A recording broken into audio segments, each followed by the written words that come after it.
ये कहानी शुरू होती है मैक्सिको के एक छोटे से शहर सेंटा सिसिलिया से, जहां मिगेल अपनी बड़ी सी फैमिली के साथ रहता है। और मिगेल आगे चलकर एक म्यूजिशियन बनना चाहता है, जबकि उसके परिवार में किसी को भी गाना गाने की इजाजत नहीं है, क्योंकि एक बार मिगेल की पड़ दादी इमेल्डा ने एक ऐसे इंसान से शादी की थी जो कि म्यूजिशियन ही बनना चाहता था। और अपने इसी सपने को पूरा करने के लिए उसने अपनी पत्नी इमेल्डा और अपनी बच्ची कोको को भी छोड़ दिया था, जिसके बाद से इमेल्डा ने म्यूजिक को अपनी जिंदगी से निकाल दिया। और अपनी बच्ची को पालने के लिए इमेल्डा ने खूब मेहनत करके जूते बनाना सीखा। और जैसे जैसे इमेल्डा का परिवार बढ़ता गया, उसका जूतों का ये बिजनेस भी बड़ा होता चला गया।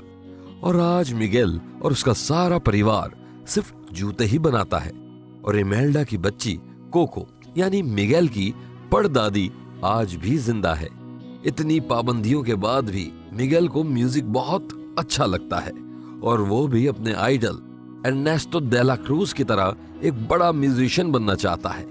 और मिगेल ने एक काम चलाऊ गिटार बनाकर दे ला क्रूज की फिल्में देख देख कर ही गिटार बजाना सीख लिया था। और ये राज सिर्फ मिगेल के अलावा सिर्फ उसके डॉग दांते को ही पता है। इसके बाद मिगेल को पता चलता है the day of dead festival वाले दिन प्लाजा में एक सिंगिंग कंपटीशन है, और मिगेल भी उस कंपटीशन में हिस्सा लेना चाहता है। अब ऐसे ही करते करते द डे ऑफ डेड का दिन आ जाता है, जो मैक्सिकन परंपरा के हिसाब से एक ऐसा दिन है जिस दिन उनके सारे पूर्वज अपनी दुनिया पार करके उनसे मिलने आते हैं। इसी वजह से उस दिन वो सारे लोग उनके पूर्वजों की पसंद की चीजें बनाते हैं और उनकी फोटो को घरों पर लगाते हैं, ताकि वो अपनी दुनिया से उनकी दुनिया में आ सके। और अगर वो लोग ऐसा नहीं करेंगे तो उनके पूर्वज उनसे मिलने नहीं आ पाएंगे।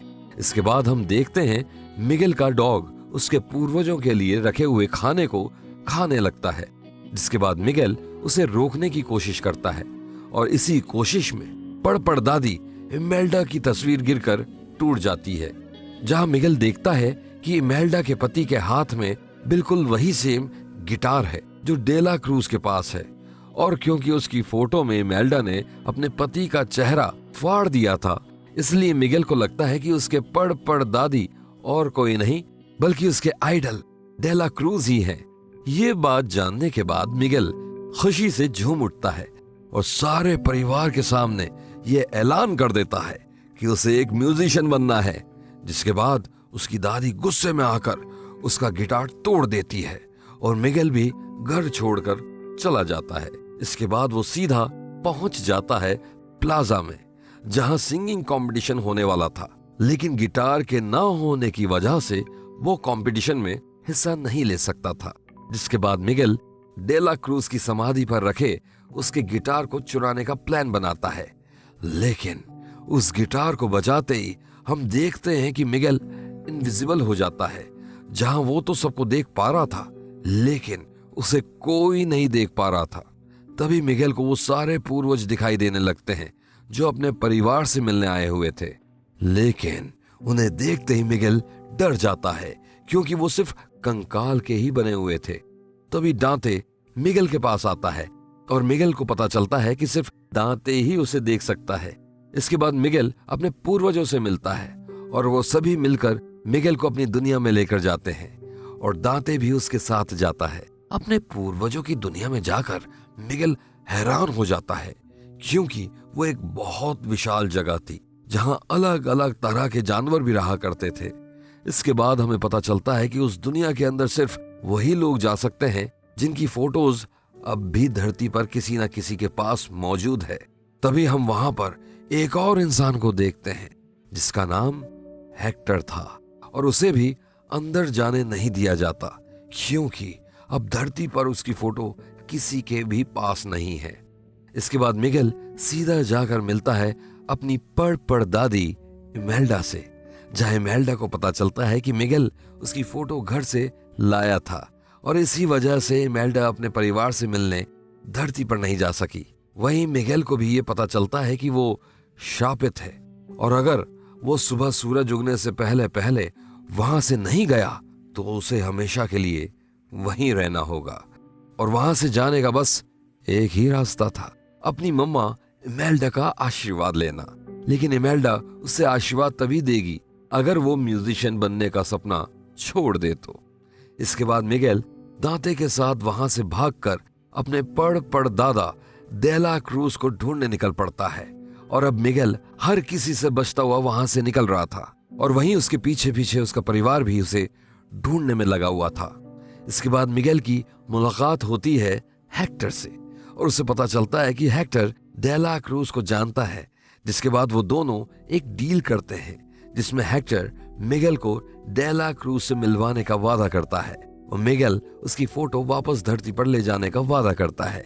इसके बाद हेक्टर मिगेल का चेहरा रंग देता है ताकि वो वहां के सभी लोगों की तरह लगे। वहीं दूसरी ओर इमेल्डा मिगेल को ढूंढने के लिए अपने पेट को बुलाती है जो कि एक शेर होते हुए भी उड़ सकता था। अब हेक्टर मिगेल को डेला क्रूज से मिलवाने का प्लान बना रहा था, तभी उसे एक सिंगिंग कंपटीशन दिखाई देता है जिसके विनर को डेला क्रूज से मिलने का मौका मिलेगा। इसके बाद हेक्टर अपने एक दोस्त से उसका गिटार मांगने जाता है जहां उसका दोस्त कुछ ही देर बाद वहां से गायब हो जाता है। तब हेक्टर मिगेल को बताता है कि जिन भी लोगों को धरती पर भुला दिया जाता है वो सभी लोग इस जगह से भी गायब हो जाते हैं और इसलिए हेक्टर चाहता है कि जल्द से जल्द मिगेल उसकी फोटो धरती पर वापस ले जाए। गिटार लेने के तुरंत बाद वो दोनों सीधा पहुंच जाते हैं कंपटीशन वेन्यू में जहां स्टेज पर अलग अलग म्यूजिशियंस परफॉर्म कर रहे थे। और अब बारी आती है मिगेल की, जहां मिगेल शुरुआत में तो काफी नर्वस था लेकिन कुछ ही देर में मिगेल की सिंगिंग सबको अच्छी लगने लगती है और वहां की सारी भीड़ उसके गाने को एंजॉय करने लगती है। लेकिन तभी वहां मिगेल की फैमिली आ जाती है और मिगेल को वहां से भागना पड़ता है और तब हेक्टर को पता चलता है मिगेल का डेला क्रूज के अलावा भी परिवार है। जिसके बाद हेक्टर मिगेल से बहुत गुस्सा हो जाता है और मिगेल भी हेक्टर को छोड़कर डेला क्रूज से मिलने के लिए अकेले ही निकल पड़ता है। अब हम देखते हैं कि डेला क्रूज के घर पर एक बहुत बड़ी पार्टी चल रही है जिसमें सिर्फ वही लोग जा सकते हैं जिनके पास उस पार्टी का इनविटेशन हो। लेकिन मिगेल किसी तरह लोगों के बीच में छुपता हुआ उस पार्टी में पहुंच जाता है जहां डेला क्रूज का ध्यान अपनी तरफ खींचने के लिए मिगेल वहां गाना गाना शुरू कर देता है। लेकिन गाना गाते गाते मिगेल पूल में गिर जाता है जिसकी वजह से मिगेल के चेहरे का कलर उतर जाता है और सबको पता चल जाता है मिगेल वही जीवित बच्चा है जो धरती से आया है। इसके बाद मिगेल डेला क्रूज को बताता है कि वो उसका पड़ पोता है और ये बात सुनकर डेला क्रूज बहुत खुश होता है और सबसे अपने पोते को मिलवाता है और मिगेल को अपना सारा घर भी दिखाता है। आखिर में डेला क्रूज मिगेल को अपना आशीर्वाद देने ही जा रहा था ताकि वो धरती पर वापस जा सके, लेकिन तभी वहां हेक्टर आ जाता है और हमें पता चलता है कि आज तक जितने भी गाने डेला क्रूज ने गाए हैं वो सभी हेक्टर ने लिखे थे। और यही नहीं बल्कि इन गानों को हेक्टर से चुराने के लिए डेला क्रूज ने उसे जहर देकर मार दिया था। इसके बाद डेला क्रूज अपनी सिक्योरिटी को बुलवाकर हेक्टर और मिगेल दोनों को ही तालाब में फेंकवा देता है और साथ ही में हेक्टर की इकलौती तस्वीर भी अपने पास रख लेता है ताकि उसे धरती से बुला दिया जाए और वो वहां से भी गायब हो जाए। नहीं, नहीं।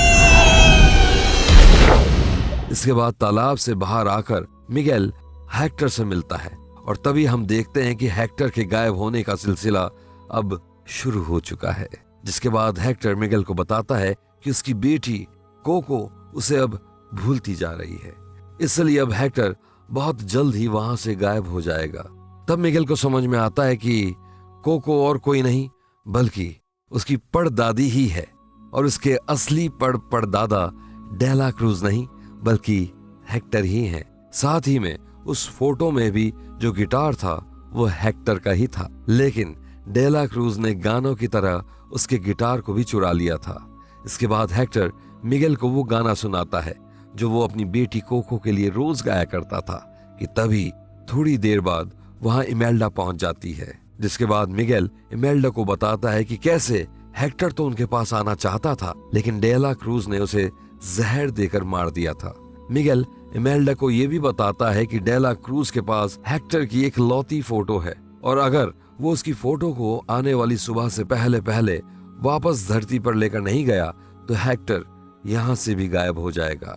ये सुनकर इमेल्डा हेक्टर की मदद करने के लिए मान जाती है, जिसके बाद हम सीधा पहुंच जाते हैं एक बड़े से स्टेडियम में, जहां कुछ ही देर में डेला क्रूज परफॉर्म करने वाला था। और इसी स्टेडियम के बैक स्टेज एरिया में मिगेल के परिवार डेला क्रूज को पकड़ लेता है, जिसके बाद डेला क्रूज वहां से भागना शुरू कर देता है और परिवार के सभी लोग उसका पीछा करने लगते हैं। अब वहां हर जगह अफरा तफरी मच जाती है और इमेल्डा किसी तरह डेला क्रूज से फोटो तो ले लेती है, लेकिन उस फोटो को लेते लेते वो सीधा स्टेज पर पहुंच जाती है, जहां हजारों की भीड़ उसके सामने थी और इमेल्डा को मजबूरन गाना गाना पड़ता है।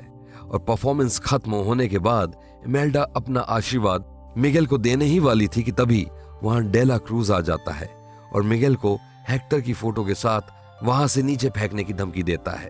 तभी परिवार के कुछ मेंबर्स एक कैमरा ऑन कर देते हैं, जिसकी लाइव फुटेज स्टेडियम के सभी लोग देख सकते थे। जिसके बाद उन सबको यह पता चल जाता है कि डेला क्रूज ने पहले हेक्टर को मारा और फिर उसके सॉन्ग्स भी चुरा लिए। तभी हम देखते हैं कि डेला क्रूज मिगेल को नीचे फेंक देता है, जिसके बाद इमेल्डा का पैट उसे गिरने से तो बचा लेता है, लेकिन हेक्टर की फोटो मिगेल से गुम हो जाती है। अब सुबह का सूरज उगने लगा था और हेक्टर भी शायद अब जाने ही वाला था कि तभी हेक्टर और इमेल्डा अपना आशीर्वाद मिगेल को देकर वहां से भेज देते हैं। धरती पर पहुंचते ही मिगेल अपनी दादी कोको से मिलने जाता है, जहां वो उन्हें उनके पिता का वही गाना सुनाता है जो उनके पिता रोज उनके लिए गाया करते थे। और तभी हम देखते हैं कि मामा कोको को अपने पिता याद आ जाते हैं और मामा कोको मिगेल को उस फोटो का वो फटा हुआ हिस्सा देते हैं जिसमें उनके पापा की फोटो थी। अब समय बीतता है और हम 1 साल आगे आ जाते हैं, जहां पर हम देखते हैं कि धरती पर भी लोगों को डेला क्रूज की सच्चाई पता चल चुकी है और साथ में मामा कोको भी अब वहां से जा चुकी है। और पूर्वजों की दुनिया में हेक्टर को आखिरकार एंट्री मिल ही जाती है, जहां हेक्टर अपनी बेटी कोको से मिलता है, जिसे देखकर वो बहुत खुश होता है।